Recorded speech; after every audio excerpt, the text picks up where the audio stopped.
Well, Jonathan, I think we are starting our program. It's so nice to see you this evening. I'm really looking forward to the comments you're going to share. And for those of you in the audience, I am with Jonathan Rosenbloom. My name is Madhavi Venkatesan, and I'm going to do the introduction for Professor Rosenbloom right now. Professor Rosenbloom is a professor of law at Vermont Law School. He specializes in land use, climate change, and local sustainability. He is the author of the book Remarkable Cities and the Fight Against Climate Change, and co-author of 2 other textbooks. He's the author of additionally numerous articles. He is the co-director of Sustainable Development Code, a model land use code designed to provide local governments with the best sustainability practices in land use. Jonathan received his bachelor's in architecture from Rhode Island School of Design and a JD from New York Law School and an LLM from Harvard Law School. Prior to teaching, he founded a nonprofit that worked with state and local governments on becoming more sustainable. He clerked for the Honorable Rosemary Barquette at the U.S. Court of Appeals in the 11th Circuit and worked for Reed Smith LLP. Welcome, Jonathan. Thanks, Madhavi, and thank you also, Sarah, Ariel, Mariana, and VLS for putting together this very important series. It's an honor to be a part of it. Very quickly, for those of you who joined us, this is sort of our schedule here this evening. We'll take questions and answers and comments at the end of it, and we very much look forward to your comments. In 1917, in a case called Buchanan versus Warley, the Supreme Court struck down a Louisville, Kentucky law that prohibited African Americans from owning a home on city blocks where the majority of the existing homeowners were occupied by white individuals. Since this case and a series of cases that followed it, it's been very clear that local governments cannot use zoning to expressly discriminate based on race. And yet, the physical manifestation of neighborhoods today is a reflection of land use laws that so clearly favor the haves and the have-nots over the have-nots. Racial and economic injustices can be found on the ground throughout issues touched by land use controls. Systemic inequalities and racial injustice continues, particularly in many formerly redlined areas. For example, we see disparities in home ownership rates continue and are relatively unchanged for the past 100 years. This chart on the right side of your screen shows the difference in rates of home ownerships between blacks and whites hovering at around 24 to 29% over the last 100 years, essentially unchanged. Further, individuals of color make up the majority of people living near toxic facilities and toxic waste areas. According to one study, the biggest indicator determining whether someone will live next to a toxic facility is whether they are Black or Latino. Moreover, BIPOC communities are less likely to live near medical facilities and supermarkets with fresh food, and they are more likely to be in food deserts and food swamps with limited access to a variety of healthy and affordable food options. Often, fast food and junk food are the only viable options. Now, this, of course, gives rise to serious diet-related health problems such as obesity, diabetes, and cardiovascular disease, and a shorter life expectancy. In addition, with poorly planned streets and safe streets, annual pedestrian facilities are higher among African Americans and Native Americans, as you can see again in the chart on the right side of your screen. Further, poor infrastructure plagues many poor areas. We see little or no dilapidated infrastructure that fails to provide safe, clean water, fails to provide the removal of waste, and reliable and resilient energy. All of this and many others led the authors of one study of mid-sized city to conclude, quote, the most powerful method local governments have used in segregation in mid-sized cities is land use regulation, zoning restrictions, housing subsidies, tax incentives, public housing policy. So what's happening? How are we in a place where intentional facial discrimination in land use laws is prohibited by the Constitution, and yet disparities remain in almost all aspects of how land use law is actually used in practice? Well, there are many aspects that contribute to these injustices, and not just in land use. But I'd like to highlight several that are specific to land use and land use provisions, and more sort of specific to this conversation, I'd like to highlight ones that are commonly existing in land use codes across the country. These are provisions that are facially neutral, meaning they do not mention race, but they nonetheless have widespread, deleterious, and disproportionate effects based on race or class. And for each provision, though, I'd like to highlight an alternative action, some way in which we can do this differently. So depending on the jurisdiction, that action may help address racial and class-based injustice. But these alternatives are pulled from existing ordinances. So local governments that are already out there trying to create more equal, equitable, inclusive, and resilient communities by removing the requirements or limitations that have disproportionately and negatively impacted individuals based on race or class. I've divided the provisions into 4 categories, and they're on your screen now. Number 1, increasing home ownership and security. Number 2, accommodating diversity of employment opportunities. Number 3, increasing food security and sovereignty. And number 4, increasing pedestrian mobility and safety. So I'll walk through each of these and kind of highlight again some examples where in land use codes we find that are sort of typical and everyday provisions that are having these negative effects. And I'll start with increasing home ownership and security. So in terms of home ownership and security, many existing zoning provisions create barriers to home ownership by encouraging, or in some cases requiring, sprawling development and an inefficient use of resources.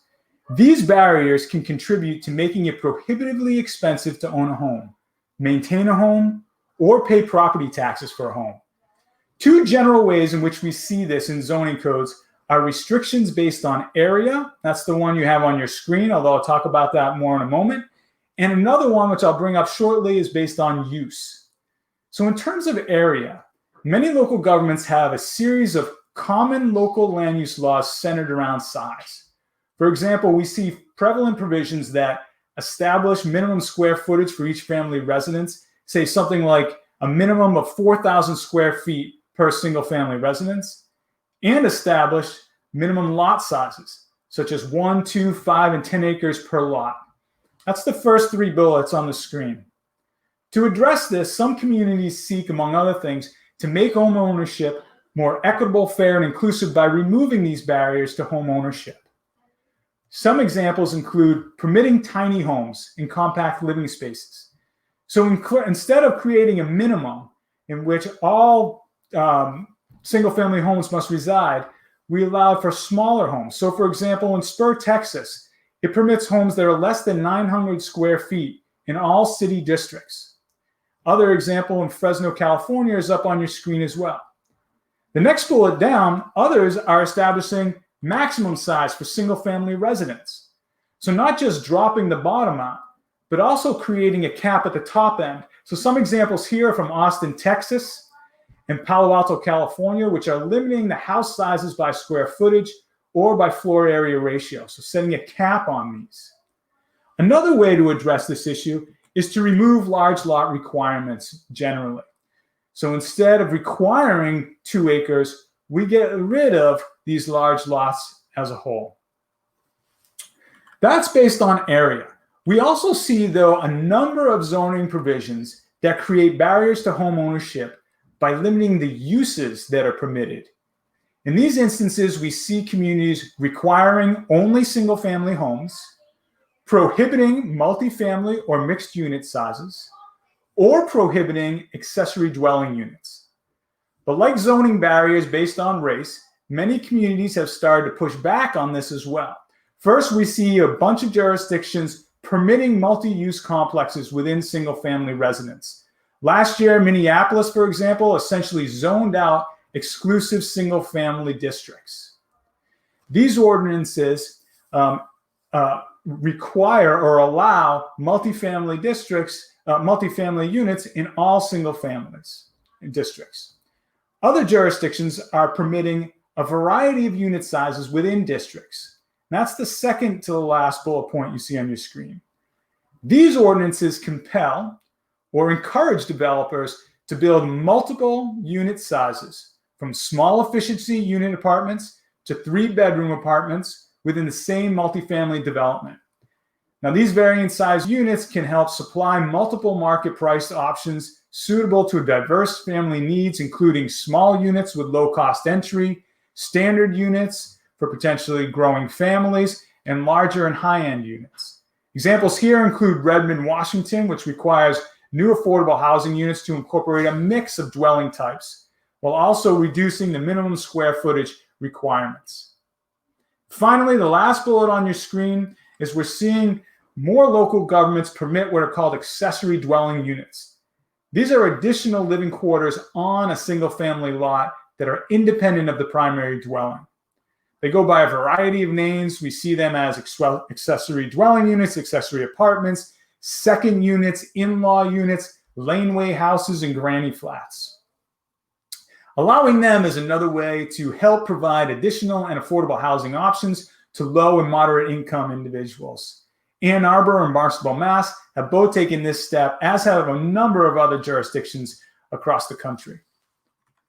So that's increasing home ownership and security. And again, we're just really touching the tip of the iceberg here, but I want to show you at least some of the examples that are out there.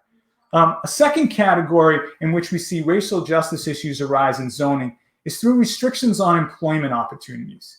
Many existing zoning regulations separate uses in a classic Euclidean style that prohibits commercial activities in the home.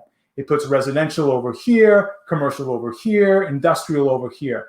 This can put additional financial burdens on individuals and can reduce employment options. Some communities are rethinking this to help create a community that welcomes and accommodates diversity of employment opportunities. Allowing individuals to make a living in the home can help create an inclusive workforce while addressing some COVID-19 issues. Here I'll just raise two actions that are at the top of your screen. That are in the middle of your screen. Allowing mixed use and permitting live-work units. In terms of mixed-use districts have a variety of benefits that include reducing housing and transportation costs by providing diversity of housing options and alternatives to automobile travel. Mixed-use districts also help create cohesive yet diverse neighborhoods with increased economic and cultural opportunities by bringing together residential areas and functions as well as commercial functions. Some examples include St. Anthony, Idaho, as well as Baltimore, Maryland. In addition, many zoning ordinances prohibit live-work units. So this is prohibiting the ability to work inside the home or live where you also have your business. So here, we're not necessarily talking about the kind of work that maybe many of us are currently engaged at, but these are where we're bringing customers in or we're having traffic in some way. Live-work units are properties that combine both the residential and the non-residential uses. So these are typically prohibited. But to reverse this, some local governments are allowing live-work units. By eliminating the need to commute to work, individuals do not need to finance a vehicle, and individuals with less mobility or with more home obligations, such as childcare or an aging adult, can work from home. Oakland, California, and El Paso, Texas, for example, both allow live-work units, including allowing customers and employees in residential areas. And of course, many of these have additional qualifications concerning time of day and parking and other things. These are fairly detailed ordinances. Ordinance can also, though, be a way, or zoning can really be a way to support and empower communities to grow their own food. This is particularly important as this is the third way in which we're looking at zoning. So first we had housing and we have employment, and now we're looking at a way to support and empower this idea of growing your own food. It's particularly important in areas where communities are in these food deserts and food swamps. And the zoning is drafted in a way, though, to prohibit many agricultural activities. In particular, many zoning provisions prohibit the production or growing of fruits and vegetables and the raising of livestock. That's that second bullet you see on the screen, prohibiting production. In addition, many are also prohibiting the ability to sell agricultural goods. That's the third bullet, prohibiting the sale of goods.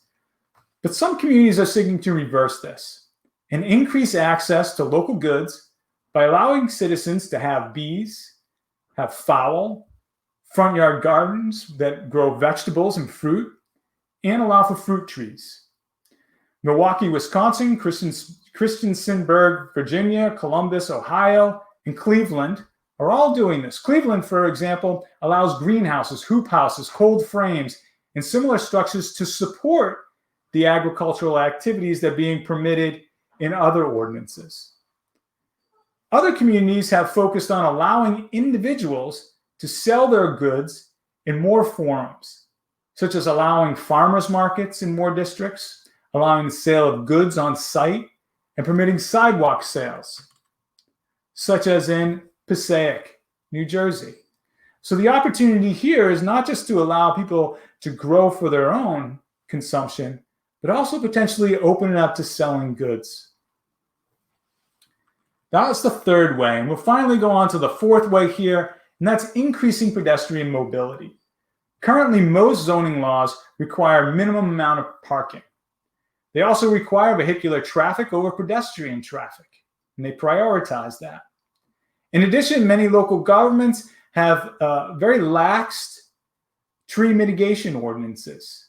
The combination of these create, among other things, dangerous areas for walking, places in which we might not want to walk, keeping in mind also that in many of these jurisdictions, we've already separated uses where we've separated the residential area from the commercial area. So just to get to where we need to go, we have to travel in some way.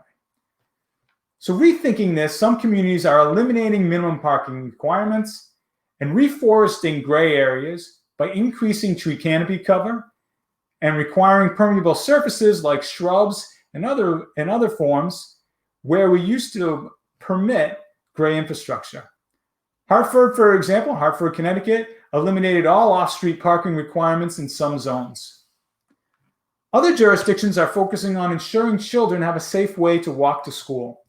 This is particularly important as it reduces the need for a car and for an adult to drive a child to school. Examples here can be found in Chibolo, Texas, and Pima County, Arizona, which require a safe linkage between new developments and the local school. As I mentioned before, that is just the tip of the iceberg in terms of what we see in zoning codes, in terms of how they're impacting poor and Black and other and Latino areas. But I think it's important as lawyers and law students and planners to see how prevalent these laws are. It's also important to think about land use as a system, and that if we're able to begin to address systemic racial bias in a single code provision, we can have a cascading effect in which we identify these issues across land use controls. While focusing only on zoning codes, the examples here provide a non-exhaustive list of actions, but they also represent a beginning of a conversation to form safer, more inclusive, and more equitable communities. As communities navigate COVID-19, climate change, and potentially a hostile federal or local government, they also have to find ways to address past and current racial injustice. One such way is to consider existing land use regulations and the impact they're having.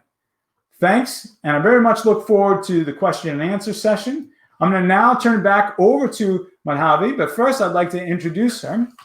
She is a full-time faculty member in the economics department at Northeastern University, where, among other things, she teaches economics at the economics department. Sorry, I just want to make sure I pull the screen off here. There we go. I think I should stop sharing. Wonderful. So, excuse me. She is a full-time faculty member in the economics department at Northeastern University. And the school.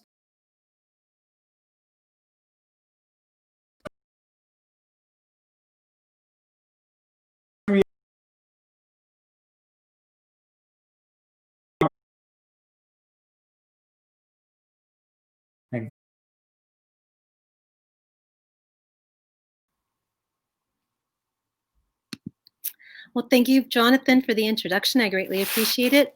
As Jonathan mentioned, I'm an economist, so I'm going to speak to you from a different perspective of my disciplinary background, just to tie in our conversation between what Jonathan described and what I'm hoping to share with you, just specific to economics of crime, but also in a little broader view.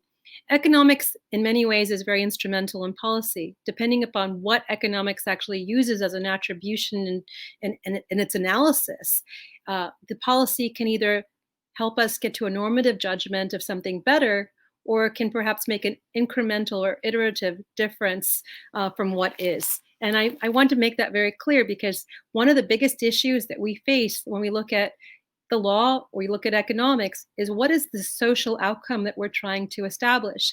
Most of the time we believe that's implicit, that we understand what that social outcome is. But the reality is, in many ways, it's not explicitly stated or universally understood or bought into or known. And in some respects, not having this articulated social mission, so to speak, is a stumbling block, regardless of what discipline you're looking at and your analysis of inequities that exist in our economy. So, for example, many of the issues that Jonathan did point out to can be tied directly to economic circumstance.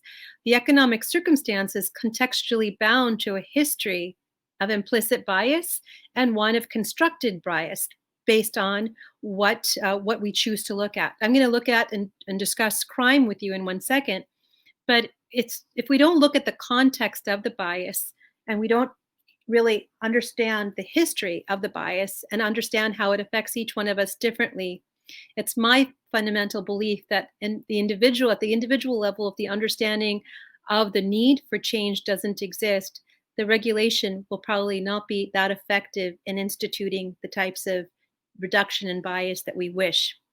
So if I could state it slightly differently, we all sort of have to have a common understanding as to why racial biases are not beneficial to our society as a whole.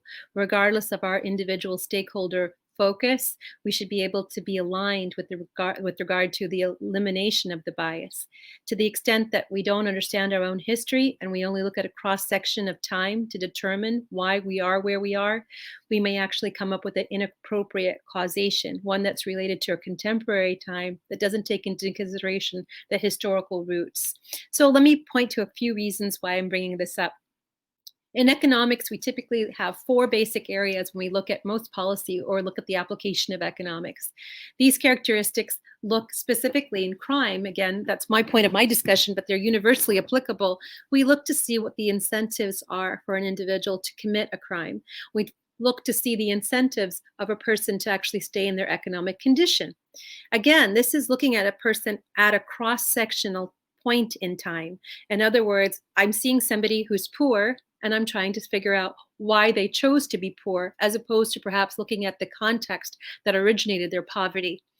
The same thing, when I see someone perpetrating a crime, perhaps an economic crime, because most of the crimes that we see are economically based crimes.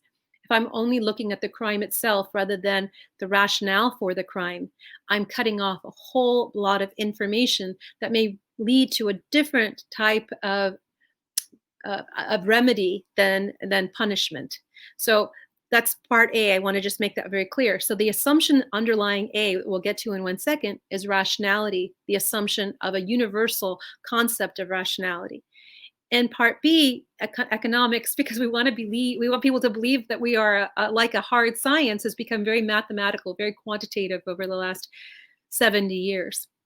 So we typically use econometrics, and we use that to evaluate the relationship between individual variables, characteristics of an individual, characteristics of outcomes that we see. That way we can make attributions between the relationship of one aspect of an individual, such as their age, for example, and their income. So age, as you get older, you would expect to have a higher income. In the same case, if you look at enough data and if there are pre-existing biases in a society, then more than likely race, because of a pre-existing bias, will probably be directly related to larger or greater amounts of stopping an individual.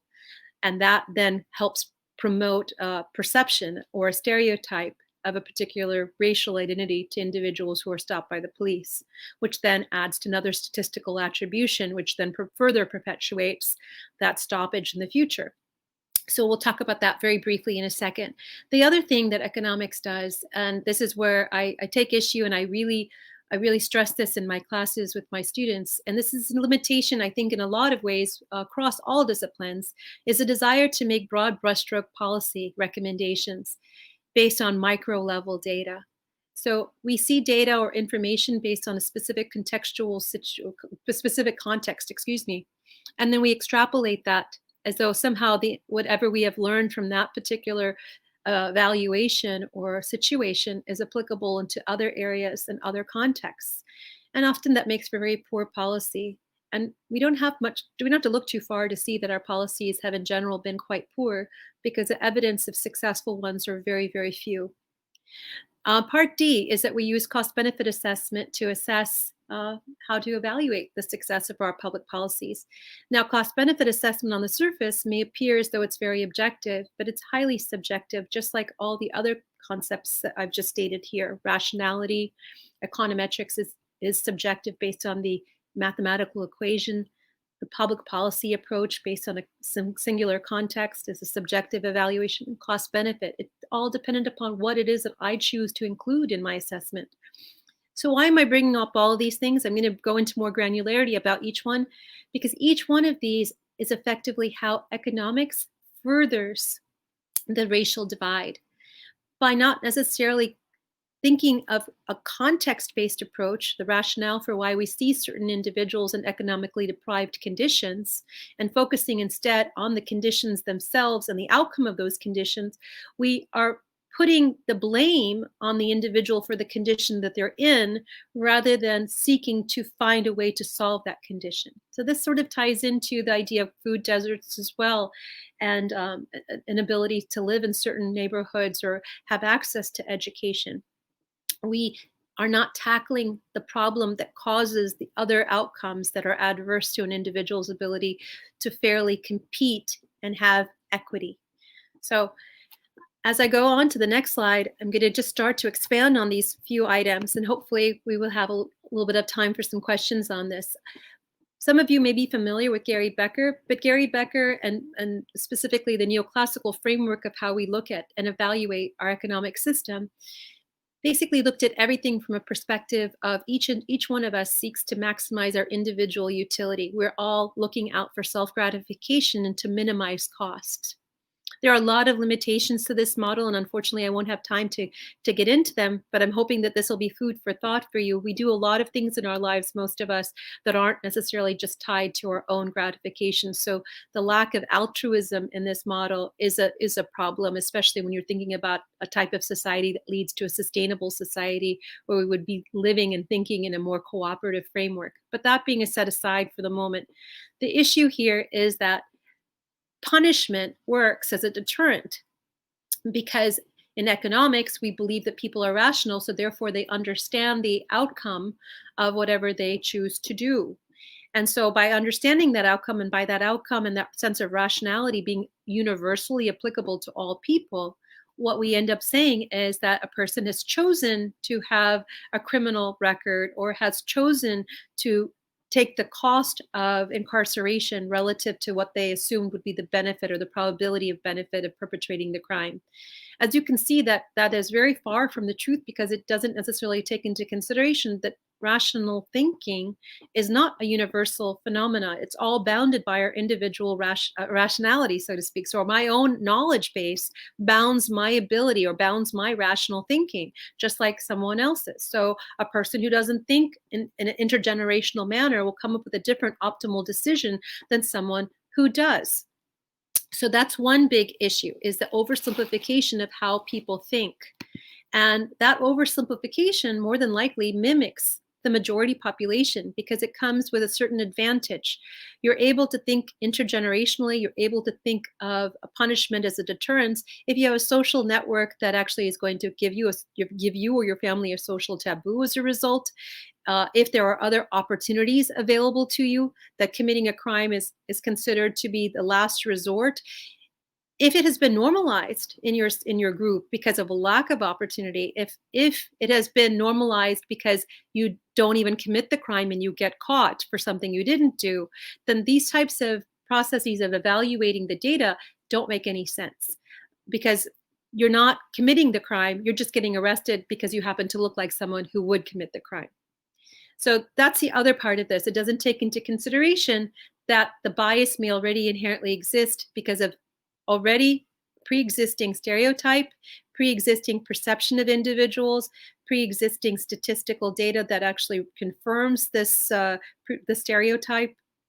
And hopefully we have an opportunity to talk a little bit more about that as well. But if you know the history of policing in the United States, the idea of pre-existing stereotype and institutionalization of a perception of certain groups of people is part of the history and culture of many police forces and institutions throughout the United States. Not that they all necessarily practice in that manner, but there is some evidence that there is still a certain amount of implicit bias from their cultural roots. So what affects expected utility when we talk about it in terms of crime? Well, according to a rational thinker, you would be looking at the probability of getting caught, the severity of the punishment, and then other variables, perhaps maybe weighing in the benefit to your community, lack of benefit to your community, what's going to happen to your family. Those could be some of those other variables, as well as the variables related to your social status, things like that. So again, of course, when we look at this, we're looking at it from the vantage point of rational for someone for whom they're actually contemplating, premeditating, and then deciding to have to perpetrate a crime, which may not be the case when there is racial bias already pre-existing in the system. The other aspects here are related to the empirical assessments. This was what I had on the earlier slide, and it's related to econometrics. So the question is, what variables do you include in an econometric assessment? What variables are correlated with an outcome? What variables are a causal relationship with the outcome? And this is a quandary. And this is where the subjectivity of the researcher plays a tremendous amount of a role and actually can affect policy in a negative way and can perhaps make it appear as one item is more of a causation than the other. So crime increasing would mean that you would put more police out. But more police would mean that you would have hopefully a reduction in crime, right? But the question is the timing of that and the causation of that. So is it the crime increasing? Is that because of a relationship with lack of policing, or is it a relationship of some other exogenous variable? Does the police actually being on site reduce crime, or perhaps maybe is there some other element that's actually reduced crime? These are not necessarily caught if you only limit your variable to looking at police and how many people are being arrested, head count.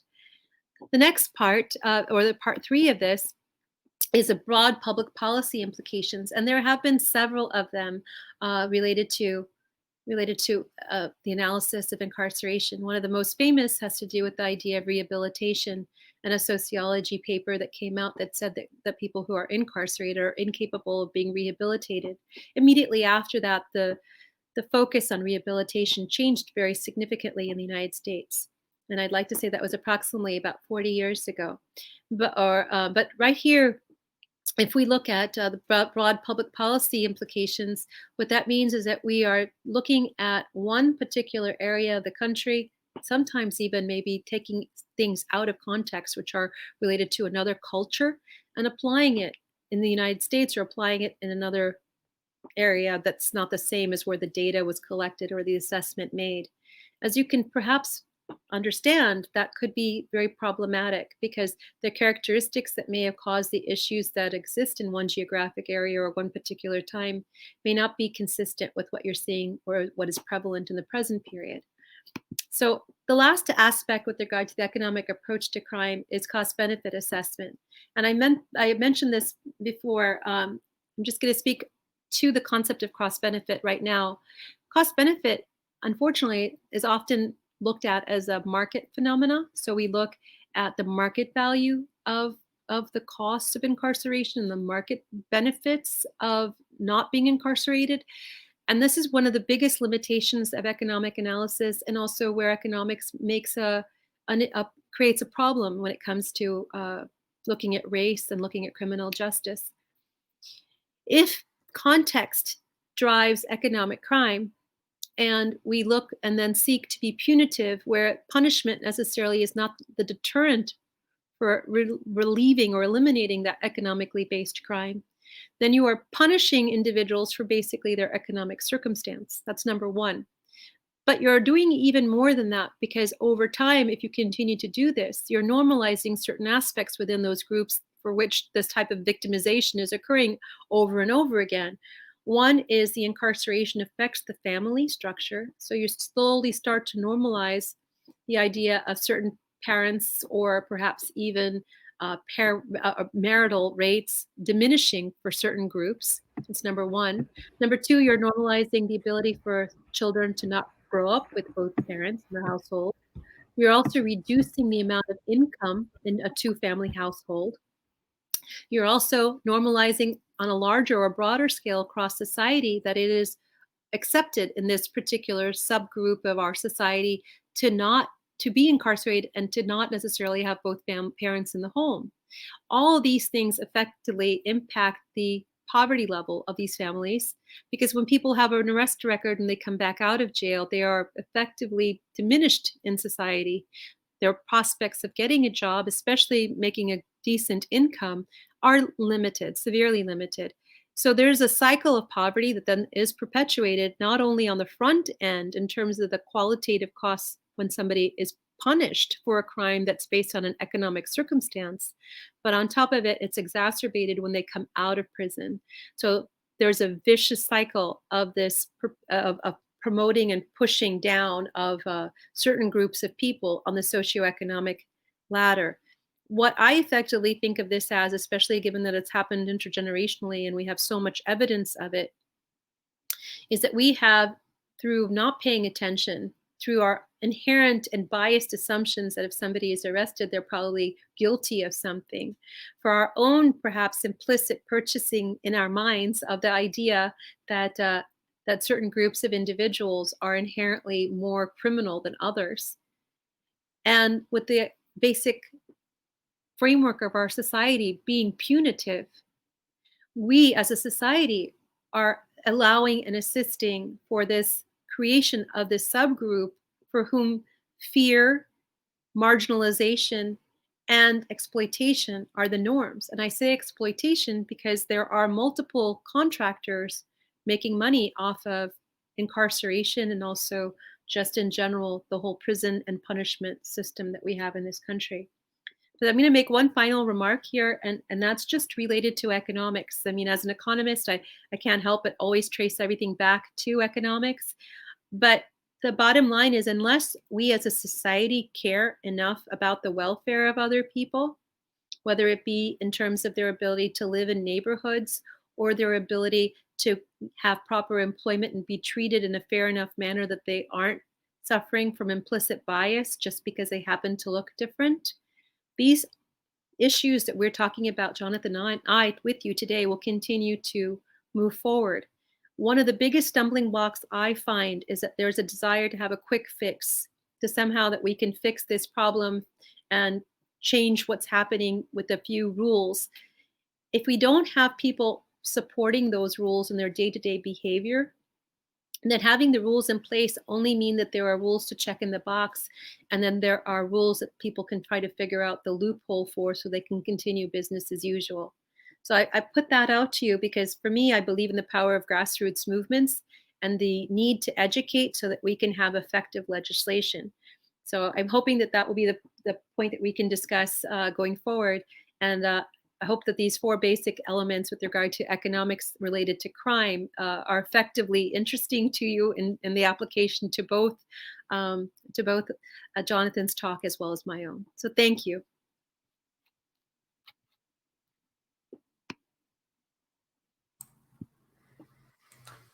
Wonderful. I think from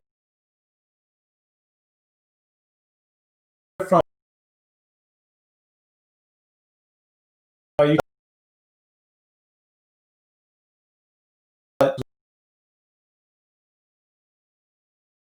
well.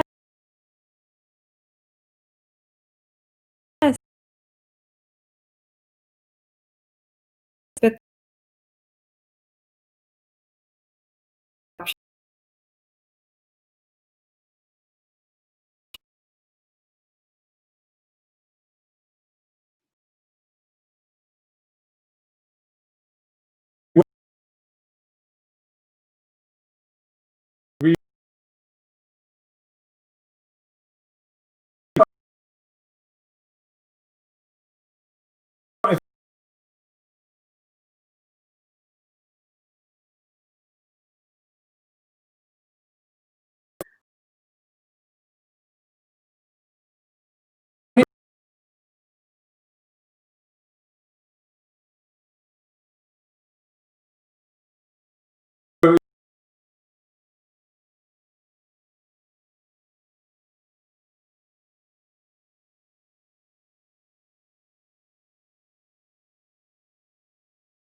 direct connection between the two.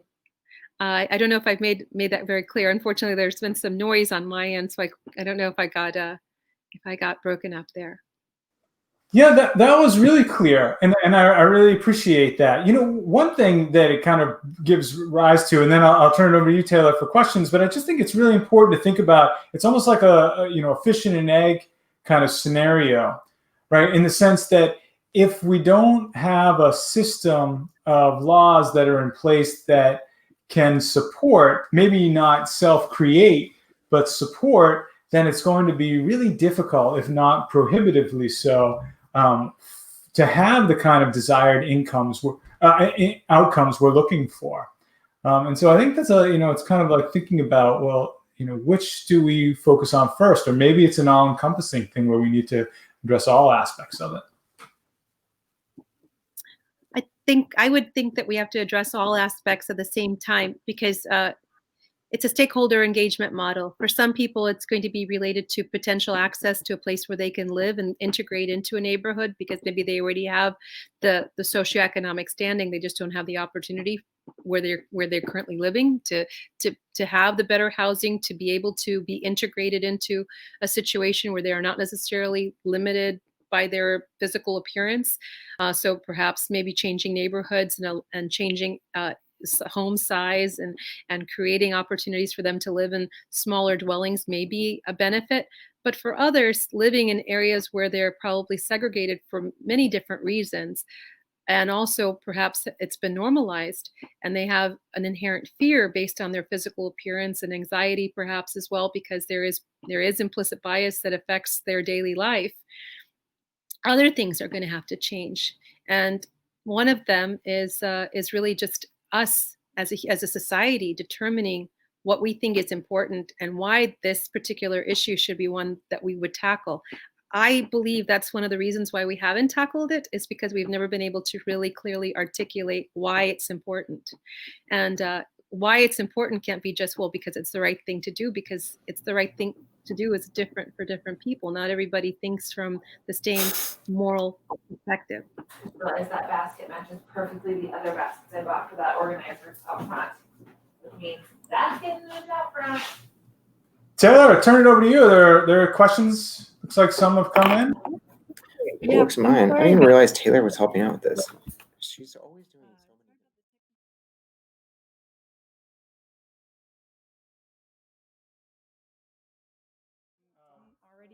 We haven't been able to hear the question. Uh-oh. It's possible. There you go. You're back now. Oh, okay. I'm sorry about that. I know that you can submit questions through the Facebook live stream or the Vimeo stream. Can y'all hear me okay? Yes. Okay, great. Okay, so let me ask our first question, and it is, are there any viable options for Vermont specifically to make housing options more equitable? I think you're going to have to repeat the question. You cut off. Oh, no. Okay, I'll repeat it again. Are there any viable options for Vermont specifically to make housing options more equitable? Well, the short answer is absolutely. And there's I'm going to talk about just the things that I know, but I think Madhavi is has a more economic based rationale behind it. But I think many of the things that I talked about, but there are others, but these are integrated into land use codes. But the other way we can think about this as well is about housing generally. What does it mean to finance a house in the United States, and what does that look like, and what kind of housing discrimination do we continue to see out there? What kind of real estate, in terms, not real estate as in the property, but in terms of real estate brokers, what are we seeing there? For a number of years, we've had issues arise with brokers in terms of funneling people in certain directions. But I mean, basically everything that I talked about on the first issue concerning home ownership gets to housing affordability from the land use side again. Well, I would just add one thing. To make a home ownership equitable, you have to actually look at the people at the lowest end of the income spectrum, because of the fact that they're on that low end of the income spectrum, credit or financing, as Jonathan has just alluded to, becomes very difficult for them to attain. If we look at just the way our system is set up, those who are at the lowest income ranges typically have the highest interest rates because they're considered to be the greatest credit risk. So from that perspective, looking as a forward thinking vehicle for equity distribution, if that's truly what we're interested in, we should probably look at subsidizing financing, not necessarily looking at the most dilapidated home that we can get the poorest or the least having into, and say that we've assisted them in having a home or home ownership. And I think that's where a lot of the home ownership programs fail. If you actually look on the state websites and you see what's available to people who qualify under certain income levels, you'll find that those homes are not necessarily the ones that majority of us would want to necessarily purchase. So it's a question of, in my opinion, of something I consider to be a really simple little phrase, is St. Augustine's phrase, charity is no substitute for justice denied. We have to start to think to ourselves, a lack of equity is really more of a mimicking of the fact that our economic system purposely is inefficient so that it can have individuals that it can exploit. And then we talk about equity after we've exploited them, and we say that we're going to give them a little bit of help, but we don't give them enough help to actually allow them to compete on a level where they can feel as though they're part of society. So I would say that that is one area it would be really nice for a progressive state like Vermont to look to adopt, is to actually assist with the interest payments, to allow people to not necessarily get a house, but to get a house that anyone would want to live in. Yeah, and I just want to note on the back side of that too. So what you're talking about is sort of the ability of the individual to pay, right? The other side though is to address the overall cost of it. How can we bring the cost down? And so looking at a variety of ways, aside from what I talked about earlier, but there's a number of programs that local governments and states are taking on, in which they're requiring developers to build affordable housing along with any permitting. Because remember, a permitting, we don't have a permit by right in many of these instances. And so we have to get the permit. In order to get the permit, we can attach a variety of housing issues, a variety of housing requirements associated with that.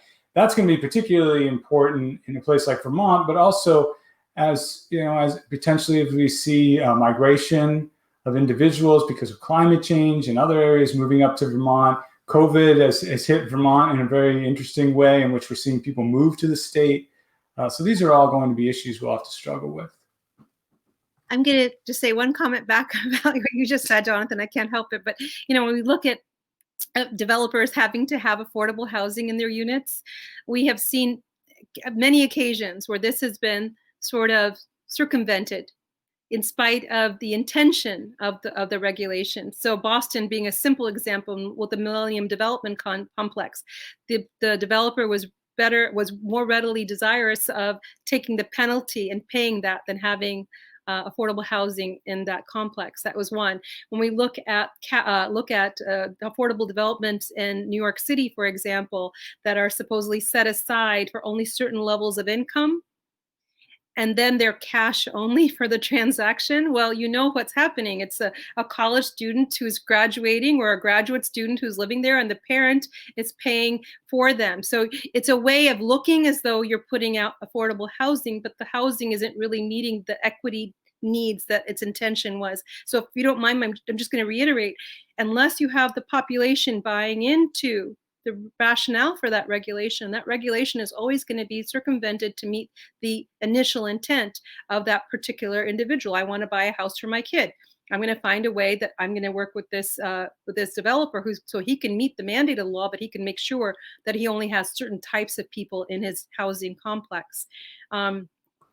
I really believe one of the areas that we fail completely in our discussions of social equity, social justice, and environmental justice for the same reason is really explaining people in a way that incentivizes them as to why this is important for them to buy into, why it's important for them to think in terms of inequity distribution when they make a decision. And I don't know that we necessarily do a good job of figuring out how to answer why in a good framework that's digestible to many people. Yeah, that's a great point. But, I mean, I think that the point is an interesting one to talk about because it's sort of it's a question of, does it work? How can we draft the law to work? That's strictly a matter of the law and drafting it properly and making amendments and adjustments. I mean, I completely agree with you. If you have the people buying in, the stakeholders, that's the best way to move forward. But I would welcome that conversation of, look, here's an example from New York City. And it's funny you mentioned the New York City example, because I also remember working on a particular project in New York where the income level that was set for affordable housing was, I mean, it was astronomical. I mean, it was there was no way that anyone living in New York was making that. When I mean astronomical, I actually mean it was the inverse, right? So you had to qualify for it was really extraordinarily difficult. But so anyway, so the point though is that making a law work is a different question than can we get stakeholders involved. Stakeholders involved, I think, is the first question, right? Let's get everyone involved. Let's make sure people are on board, and then we can draft a law that actually functions well. Yeah, so then we need to have this idea of continuous improvement. So we don't just create a law and check the box and say we have a regulation so we can walk away, but let's go back on a regular basis and check and see if that law is meeting its origination or an intention, which in my opinion is very important. And it's actually something that would help us as a society, because inherently that is risk management, that is sustainability, right? So I know that we've had a nice little chat between the two of us, but I'm wondering if Taylor has something that she wants to say to us too. I have a lot to say, but I will leave it to y'all. Y'all are the experts. We do have a few more questions if you're ready for them. Y'all ready? Okay. Our next question is, how much of an impact do specific geographic factors have on the ability of entities to make decisions that allow easier access to secure housing for all groups of people?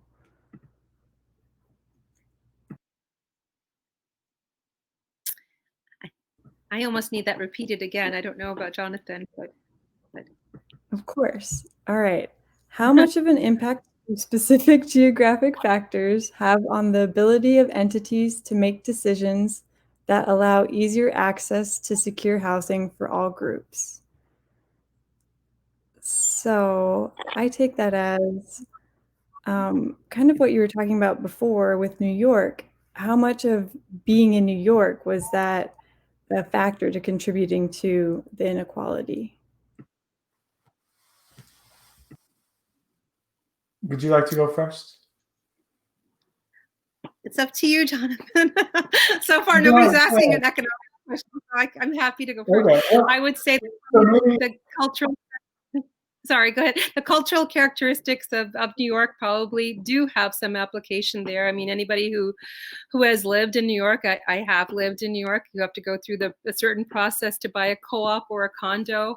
The goal is to ensure that that you are a certain caliber individual when you purchase into your unit, that there's the probability or risk of default. That's why most transactions are preferred to be in full cash.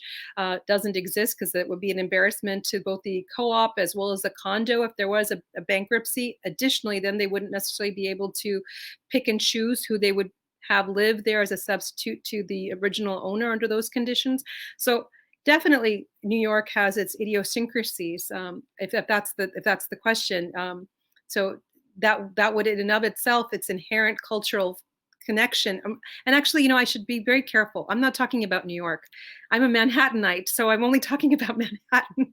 So I'm being a little bit snobbish in my discussion. So I'm going to limit my conversation truly that's only about Manhattan. In Manhattan, that would be the case of how you'd purchase a condo or a co-op.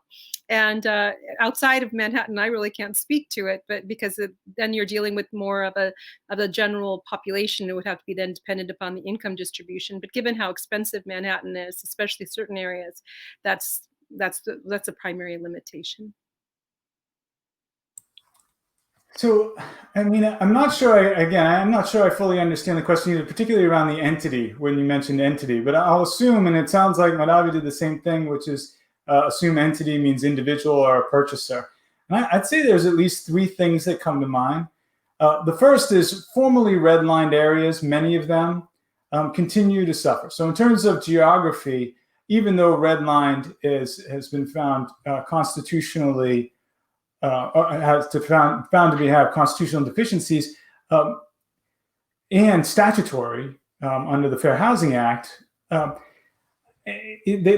areas still continue to suffer. So in a variety of ways, in many of the ways that I mentioned before, including food deserts and food swamps. So if your geography is a formerly redlined area, I think there's issues that are still existing in many of those areas. The second is this old like location when it comes to real estate.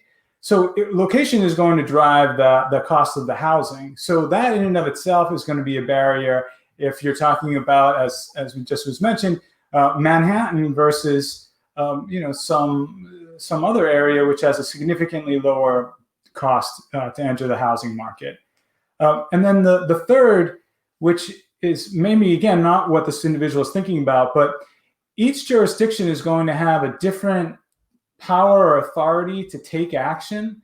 And what I mean by that is the city of New York has different authority to address some of these issues than the city of Austin, because they're governed by Texas law, or Oklahoma City governed by Oklahoma law. And so where it is going to also influence, or it's going to be influenced by what kind of legal structure and framework they're bound by. So the long and the short of it is that, yes, I think geography is very much influencing how people and whether people and which people can actually enter the market. I think that was a very comprehensive answer from both of y'all. I think we covered a lot. I think that was pretty much what the question wanted to know. I do have a personal question. Is there many restrictions in Vermont to what we can do with our housing? Are there any factors that restrict how we can give secure housing for different groups of people, or Right. compared to New York? So this is a great question to be having right now, and it really proceeds on two fronts. One, which is unfolding as we speak, which is the authorization that the state gives to local governments to zone and to address housing issues, and that's Act 250. So that's being reconfigured in a number of ways, but that discussion is the state authorizing the local governments. The second front is what are local governments going to do with authority once they get it? And then, of course, then we have, and that's just strict, but then there's the third front, which is really what we were just talking about. And that's if we have the authority, what do we want to do with it as a community, as a society? Thank you. I've always wondered that. Okay. It looks like we just got another question. You mentioned mixed use and the ability of developers to sidestep those designations. Developers get tax breaks and do not comply. What economic levels would force or encourage developers' compliance? Should I read it one more time? No, I understand the question. I just think that maybe, Jonathan, would you like to? If you want me to go? Let me do it one more time, just for. Sure, go ahead. Oh, okay. All right. You mentioned mixed use and the ability of developers to sidestep those designations. Developers get tax breaks and do not comply. What economic levels would force or encourage developers' compliance? Okay, this is a packed question. And it's packed with a variety of factual assumptions at the beginning that I just want to address, because to be honest with you, I think the core of the question, Madhavi, I think you're going to be better at answering that kind of question about, well, what is going to incentivize someone to actually take the proper action. But let me just address two factual issues first. So when we talk about sidestepping, if done correctly, there's no sidestepping here, right? The idea is that we have decided as a community to allow these things to happen, and these things being mixing commercial with industrial, maybe light industrial and residential, or maybe no industrial, but mixing the commercial, the retail, the residential areas. So we're allowing that as a matter of law. That's one thing. So there's no real sidestepping. But then we get to the question of tax breaks. And this is a really complicated question.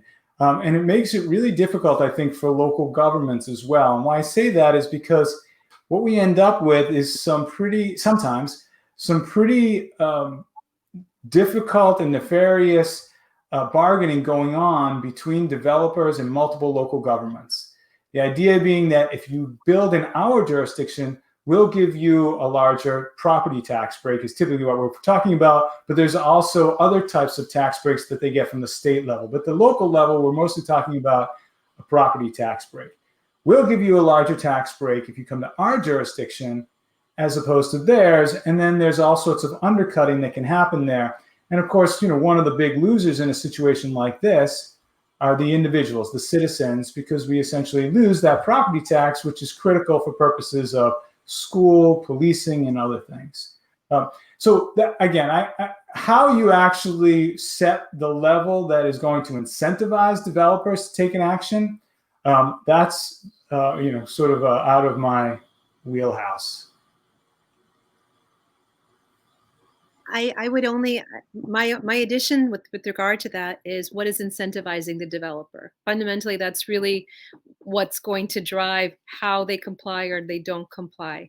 So in that particular case, perhaps it's the choice of the developer that you pick, one that's not necessarily focused on profit in the standard format, but one that's focused also inherent within their fiduciary responsibility from their shareholders is also a social justice component. And I think this is somewhat important to think about it from a public company perspective, period, because you often hear people talk about how companies are not sustainable, they don't operationalize sustainability. I'm going to divest myself. Right.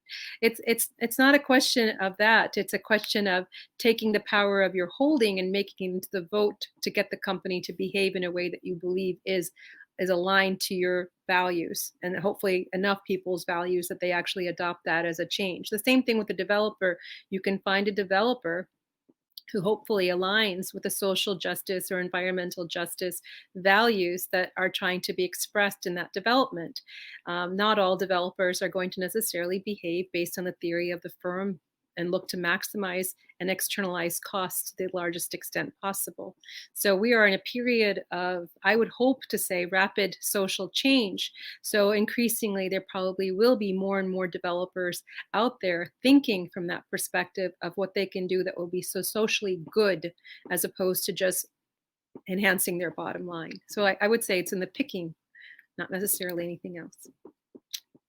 Yeah, and can I, again, I'm sorry I want to add to that, because it's every time you speak, I get so excited. It's so interesting, one thing to think about too is when we talk about incentives, what do we really mean? So the question raised taxes, but it's not the only tool that local governments have available to them, right? So we want to get all the stakeholders together, and how do you though make it such that the return on investment is even there for someone who has a social conscience and a socially oriented business? How do you make it available for them? And so the other things that we might talk about is increasing the density, allowing them to go beyond the density requirements, allowing them to go beyond the height requirements, expediting permitting. So there are other tools that local governments have available to them, not just the taxes, which of course are the big one, or at least the most obvious. But if I could just counter that with just one thing, in many ways, we have to sort of also think about the return as being the issue, because the rate of return that we've had thus far and we've enjoyed in terms of thinking about without actually thinking about the context that drives that rate of return has been based on externalization of costs. And that could be externalization of the costs of inequity, for example. And increasing the number of units drives another cost that, yes, you may make more revenue by that, but you're also driving the environmental costs up. You're externalizing it there because now you have a higher population density in a small area of land, just so that the developer can make more money. So I think we have to be very cognizant that we're moving, when we think about sustainability, into a realm where returns in the way that we've thought of them historically are going to have to be less, because we're internalizing the costs that have led to the lack of sustainability we have had and we see right now. Well, okay. So again, we bring up a great issue. So is it, one thing is to talk about this, the sort of the reduction in return on investment. Another, though, is to think about the cost, to properly allocate cost, right? So not allowing this externalizing of costs. And I think that's a really a fundamental question, right? Like really looking at what are the social costs associated with a development, what are the environmental costs associated with development, what are the ecosystem services that are lost, that are taken offline, that kind of thing. That's a whole nother interesting question that not a whole lot of governments have weighed into yet. That's because their populations aren't educated enough to push that agenda, and I think that's where we get in that realm. I mean, we have to educate in order to get the people in the local governments or the local communities to actually push that in their local governments, and that's where we can make some really big change. Because change, in my opinion, goes from the ground up. But yeah, absolutely. And stormwater management is a good example, right? We see some in stormwater management. But it's sort of limited to there. Great. I just wanted to say, I think I speak for everybody when I say the banter is very much appreciated. We like to hear all of y'all's thoughts on this. It's really great. And I'm learning so much, and I just got here. So, but our next question is actually perfect because it does deal with density and a little bit of environmental issues. So hopefully we can get some more information from y'all on that. But it is, do you think it is economically feasible to have an equitable distribution in South Florida or similar places where the population is dense and there are issues with sea level rise?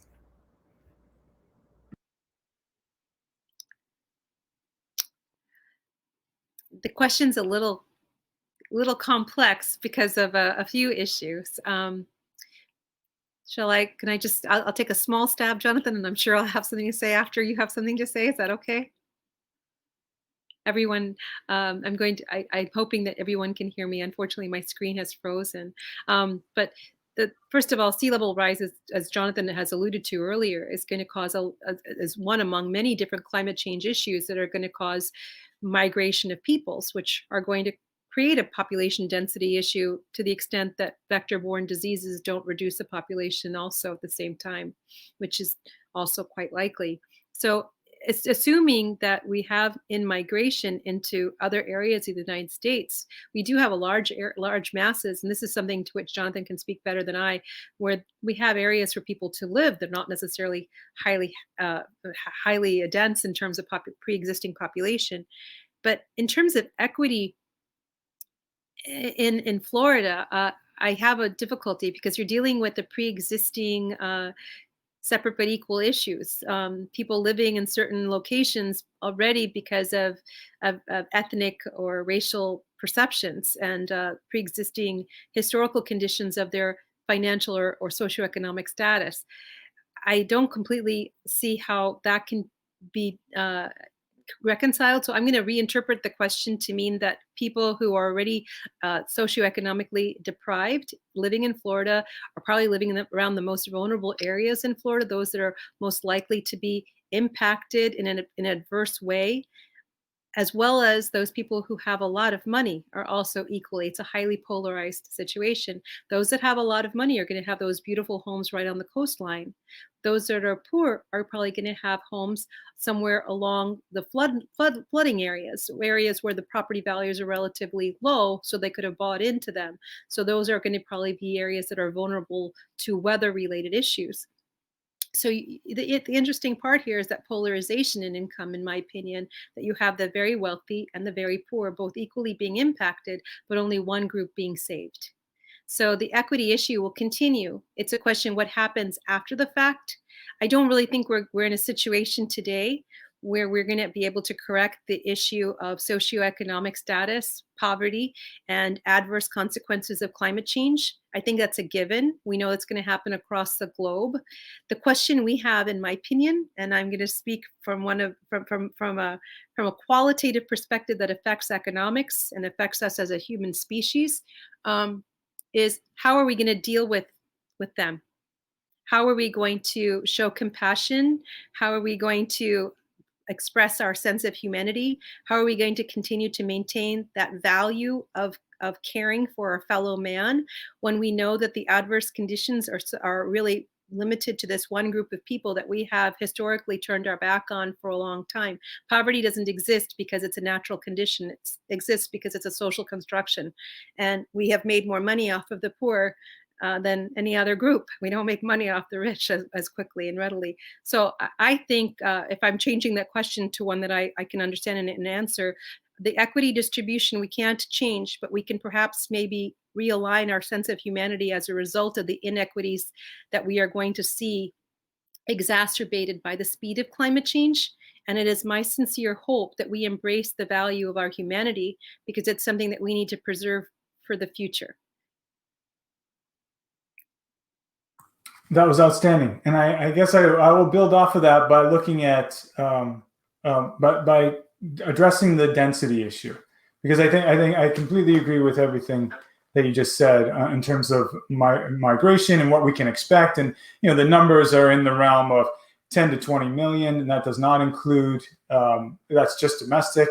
That does not include international, and then we have population increases as well in the U.S. But the density issue, I think, is also one that gets folded into this. And I don't think the issue is necessarily density per se.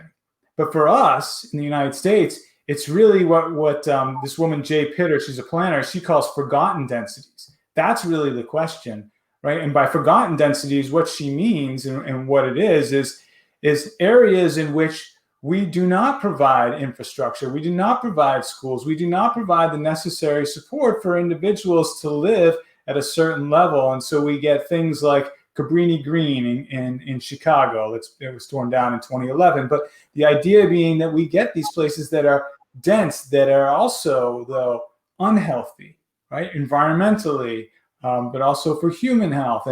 And so that's the kind of bad density, the forgotten densities that we have across the U.S. that we need to address. Density, though, per se, is not itself a problem.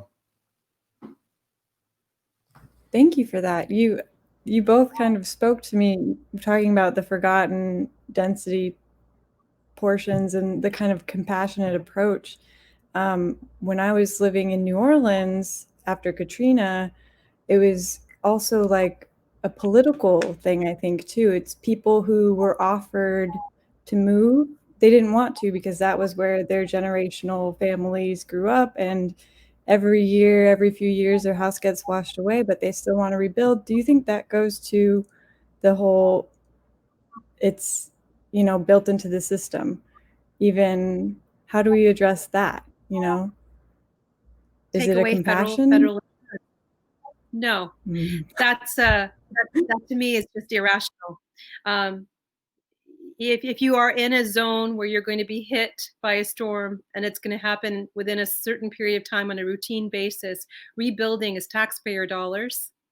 And we should be not only insisting that rebuilding occur where it's safer, so we don't continually use our taxpayer dollars in the same issue of rebuilding in a place where the structure is going to come down again, but we also do it because perhaps maybe that individual isn't thinking as rationally as they should. I mean, things happen and we have to make changes, and sometimes we don't want to, and that's where the limitations of freedom arise. You don't have unlimited freedom. Our freedoms have a sense of responsibility attached to them, and perhaps we should do a better job of conveying that freedom comes with a responsibility to use monies that come from taxpayer dollars in ways that actually effectively benefit the taxpayers that are giving those dollars. So I would very much disagree. I have connections to many places, many people do, but that's not sufficient. Thank you. Okay. We have another question. You discussed the economic cycle by policing, arresting, convicting, and releasing POC. Does the Black Lives Matter movement give you hope for real change, or will we revert back to pre-George Floyd times? The whole issue of what's happening today is probably unique to more of the current generation. And as we have greater ability for media attention on a lot of these things, and the flood of information, or I should say, the flow of information is much more accessible and free and watched and publicized. Perhaps it seems as though George Floyd is a situation that's unique, that may actually create a change in this country. But for those of us that are old enough to look back at, even Rodney King and all the successive movements that have occurred following his beating and the acquittal of the police in that particular case, I can't help but feel a little cynical that it's just another wave that we've become conditioned to. It's gone up. We have people outraged, and then we have public action in terms of striking and other things, and then boom, nothing. And the one thing that I think that's really interesting to look at right now is you have people out on the street protesting, but you still have the same kind of shootings, the same kind of racialization with regard to the treatment of Blacks and Hispanics going on. It hasn't made any police action become more sensitized to the fact that the general public is currently outraged about certain aspects of racialized behavior by the police. So on one hand, I wouldn't necessarily just take the fact that there's protest as meaning that there's going to be some change. I would have hope that that would be the case, but looking back to the history from lynching to Emmett Till to Rodney King, as I brought up, to all these other individuals, Eric Garner, Trayvon Martin. Another case that just happened a couple of weeks ago, right before, a few weeks after George Floyd, a young man who only was just walking down the sidewalk and was killed in a chokehold. And I unfortunately can't remember the state or city, but if we Google, I'm sure we'll be able to find at least several other examples. That's what I wonder about. I mean, how can we say that this protest really matters when at the same time we're seeing the exact same things that this protest is standing out against continuing to occur? So obviously that it's not really mattering directly. The other thing is I worry about the fragmentation of the protest. In other words, it's not a protest of uniform understanding or understanding of focus of what we're trying to achieve with it, or necessarily understanding about what even the problem is. So those are my issues. I do think that there's reason for hope. But the reason for hope comes from the understanding of the context too. And there's too much noise around that. There's too much misinformation. But I'm going to let Jonathan say something before I continue, because I know this is a very highly charged item. That there are a lot of ways to look at this. And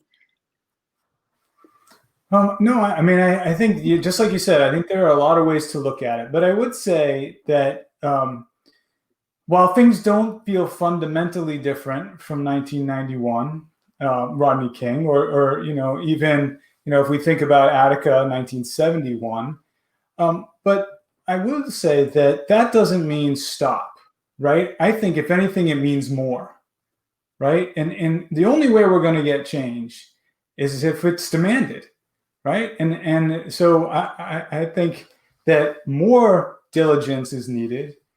And people always say vote, but I don't, vote for the president, sure. But I mean, think about the local level, right? Think about the state level, get involved and make things happen, change things.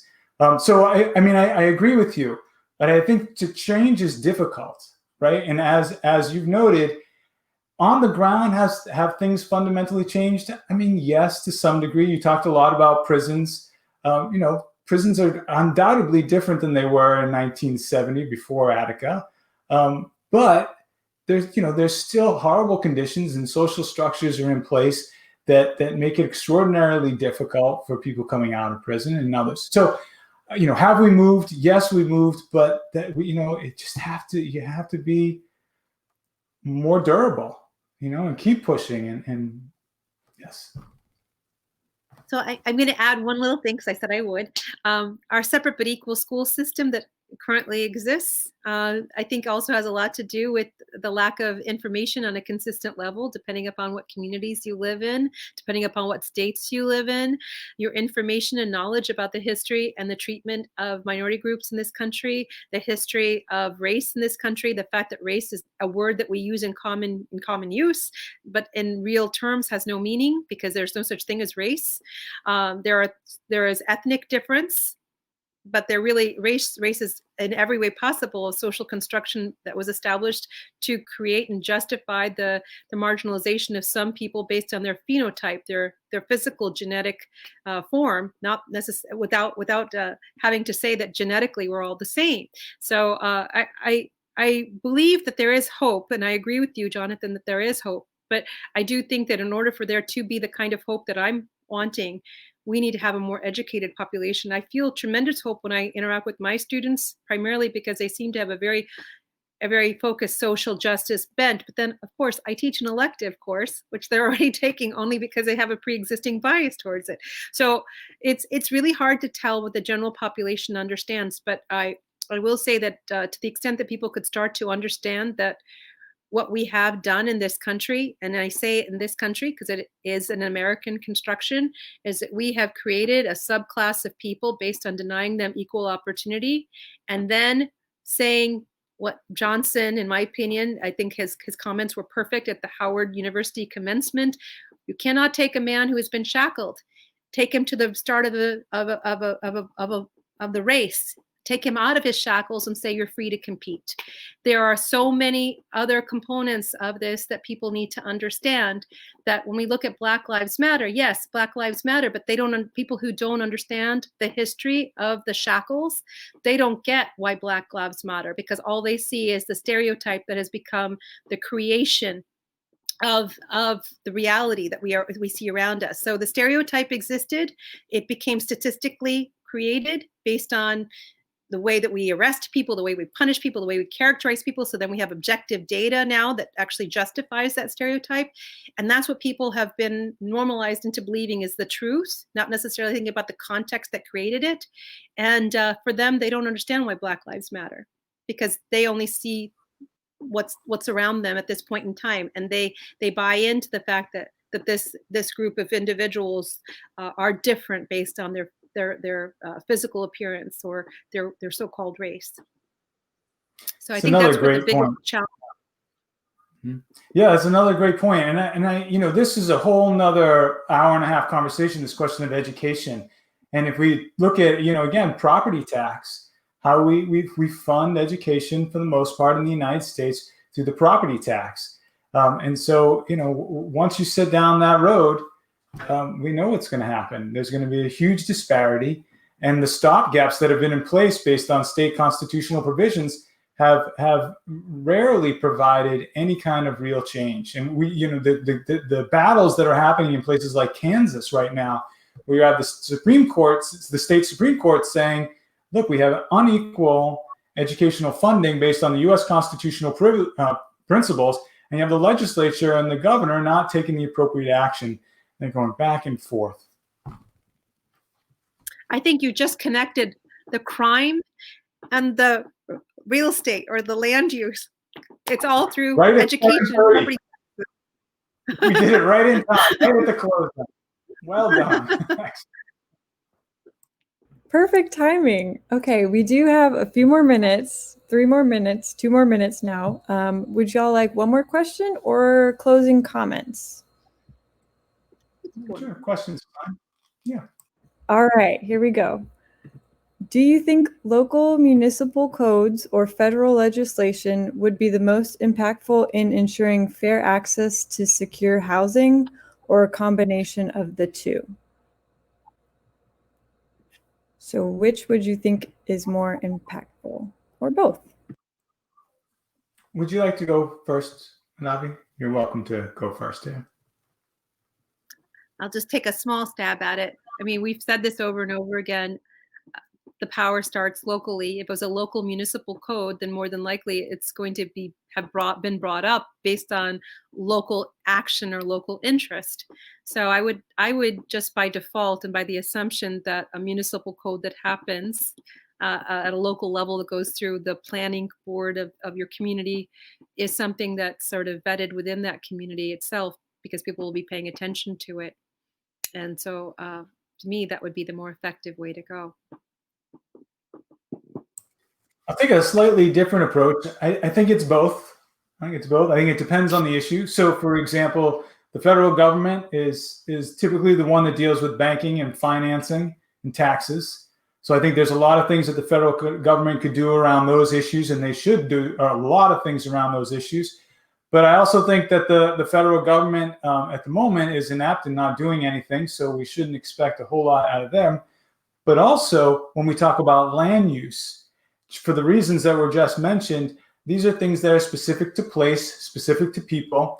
And so we want to have also a variety of support for these issues at the land use level as well. And that's something that should be dealt with, I think, at the local level. I think it makes more sense. They have more information. They know the culture and the people and the place.